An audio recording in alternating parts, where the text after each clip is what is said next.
ये कब कहती हूँ तुम मेरे गले का हार हो जाओ, वहीं से लौट जाना तुम जहां से बेजार हो जाओ। मुलाकातों में वक्फा इसलिए होना जरूरी है कि तुम एक दिन जुदाई के लिए तैयार हो जाओ। बहुत जल्द समझ में आने लगते हो ज़माने को, बहुत आसान हो थोड़े बहुत दुश्वार हो जाओ। बला की धूप से आई हूँ मेरा हाल तो देखो, बस अब ऐसा करो कि तुम साया दीवार हो जाओ।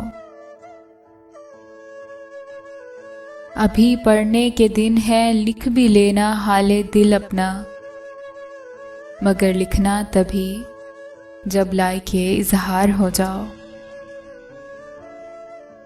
ये कब कहती हूँ तुम मेरे गले का हार हो जाओ, वहीं से लौट जाना तुम जहां से बेजार हो जाओ।